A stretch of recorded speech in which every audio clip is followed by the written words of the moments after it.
Jadi mudah-mudahan Allah jaga hati kita, baik ketika kita diuji, bahkan ketika kita diberi nikmat, supaya dalam dua keadaan ini kita tetap menjadi mukmin yang ajaban, yang ideal, yang baik, yang insya Allah Allah suka sama kita. Kalau diuji sabara fakana khairallah, kalau diberi nikmat syakara fakana khairallah. Kalau dia diuji dia bersabar, dan itu kebaikan untuk dia. Ternyata diuji ujung-ujungnya baik. Lewat apa ujian menjadi kebaikan? Lewat sabar. Bukankah Allah bilang wabasyiris sabirin, sampaikan berita gembira kepada orang yang sabar. Ada banyak kebaikan yang Allah sediakan untuk orang yang sabar kalau dia sabar. Dan kalau diberi nikmat syakara, kalau diberi nikmat dia bersyukur, fakana khairallah.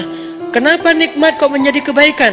Maksudnya dengan dia bersyukur Allah tambahkan kebaikan itu. La in syakartum la azidannakum. Jadi orang beriman itu kayaknya hidupnya tuh harusnya sih nggak ada bete-nya. Hidupnya tuh nggak ada istilah, aduh hari ini gue kayak rugi banget nih. Nggak ada orang yang beriman rugi. Kan hidup kita tuh di antara dua itu kan. Cuman varian ujian itu aja macam-macam. Varian ujian itu misalnya kalau di surat Al-Baqarah Allah menyebutkan 3 varian ujian kan. Ba'sa, dharra, zulzilu. Ujian fisik, ujian harta. Harta ini termasuk karir, kerjaan, usaha, bisnis. Dan ujian zulzilu, ujian perasaan, termasuk diputusin, atau orang yang dekat sama kita jadian sama yang lain, atau mungkin di unfollow oleh ya gitu deh. Saya kalau udah ngebahas bab ini agak gimana gitu. Jadi 3 varian ini masuk kategori apa? Masuk kategori ujian. Tetap aja 2. Kalau nggak ujian nikmat. Antara 2 itu nih. In asabathu sarra syakara wa in asabathu dharra sabara. Udah gitu aja. Dan nanti bahkan sampai ayatnya gini. Alladzina yunfiquna fis sarra'i wad dharra. Orang yang tetap beramal soleh lewat hartanya dalam keadaan dia berkelebihan atau dalam keadaan dia kekurangan. Itu mukmin, keren banget gitu. Dia tuh nggak pernah kehilangan kesempatan berbuat baik.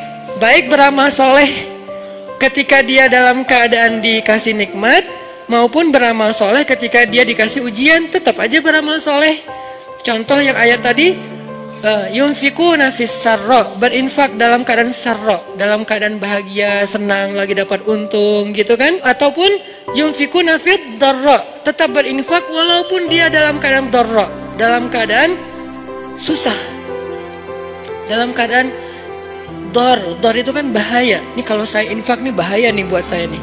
Kalau saya kasih nih saya kayak nggak ada tabungan buat mahar nih. Kalau saya kasih ke dia, terus saya gimana? Gitu kan? Ini dor banget nih, bahaya banget nih. Tapi dia tetap berinfak. Siapa yang mencontohkan hal seperti itu? Selain pastinya Rasulullah, udah nggak diragukan lagi. Yang jadi kayak simbol berinfak walaupun dia butuh.